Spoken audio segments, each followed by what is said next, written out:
Good evening. A man once approached Dr. Sigmund Freud with a seemingly mundane problem. It seems that he was misplacing his keys, and he always could never find them. Could the great doctor offer some advice? Dr. Freud responded that the problem was a lot more serious than that fellow supposed.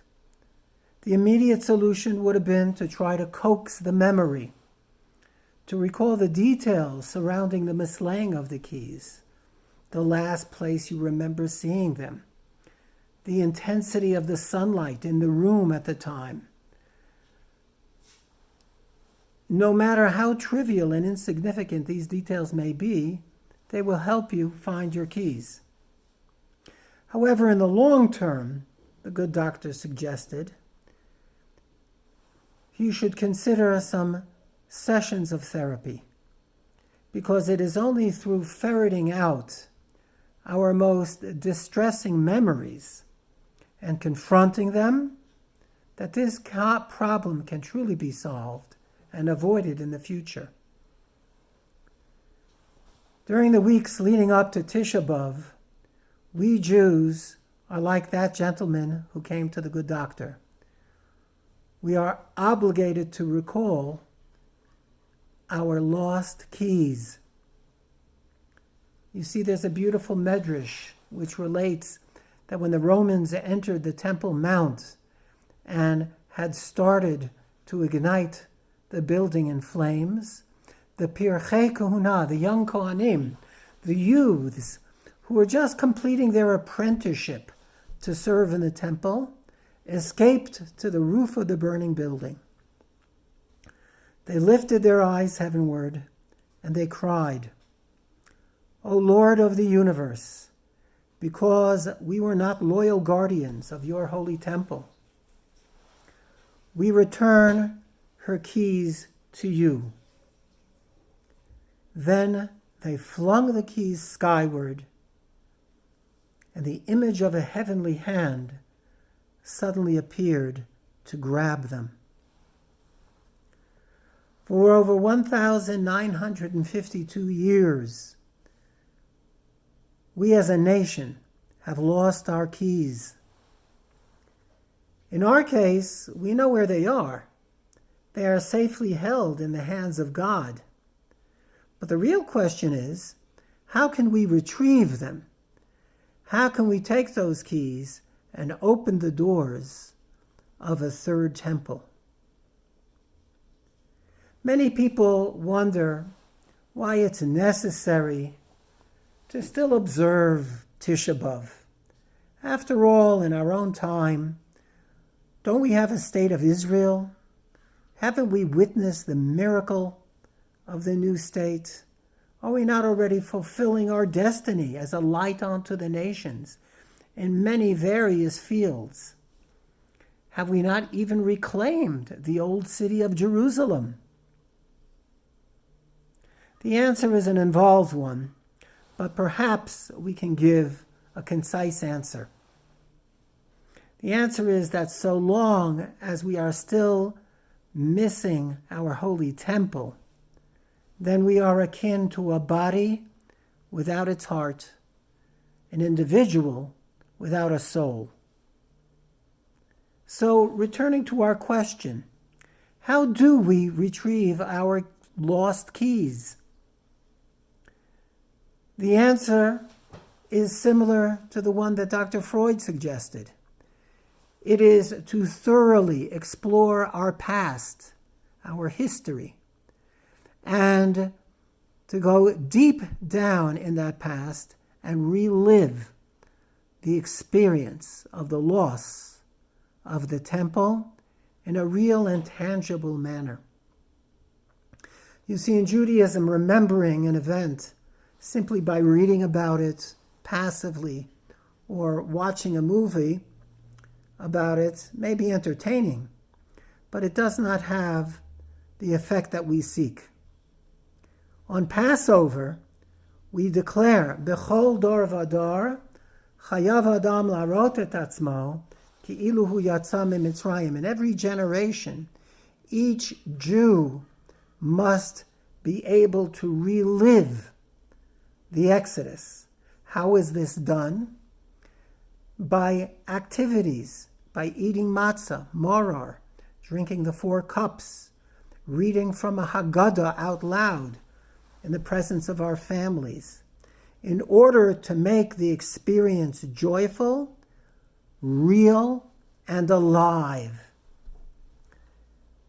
It is no coincidence that on the other side of the spectrum, Tisha B'Av always falls out on the same day of the week that Pesach does. This is to teach us something.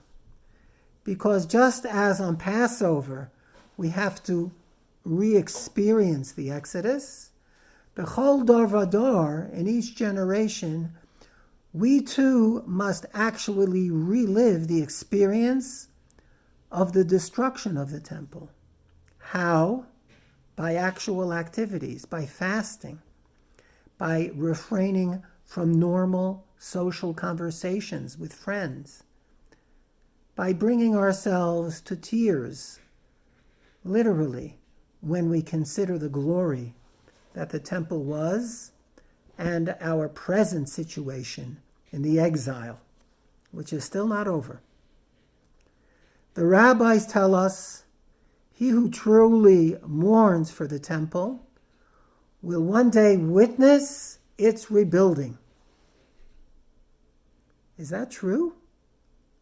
How many generations have wept for Jerusalem, never to see its reconstruction?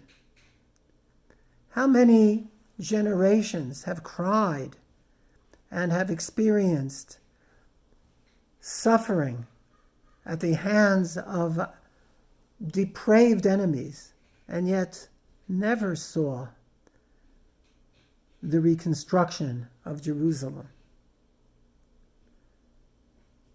So therefore, this medrash must be understood in a slightly different manner. Only a people who suffered because of Jerusalem, who think about it, who put it in their minds in a primary focus, who feel it in their bones, who fast on Tisha B'Av, only they can truly appreciate the joys which the future Jerusalem gives us today. The Talmud tells us that when a young Jewish couple marry, they are considered as if they rebuilt one of the demolished hovels of Jerusalem. The joys of a wedding, a bris, a pidyon haben, a bar or bat mitzvah, the celebration of our beloved holidays, Pesach, Sukkot, Shavuos. These are the true causes of joy for Israel. And in all of these occasions, we always mention Jerusalem. Passover, we say, L'shana haba b'Yerushalayim. Because only a person who has experienced suffering in life can fully appreciate the joy, to the ultimate, the joys of life. Perhaps the mourners of Jerusalem may not have literally witnessed the rebuilding of the temple, but they definitely had a taste of what it would have been like while experiencing the joys of their own simchas.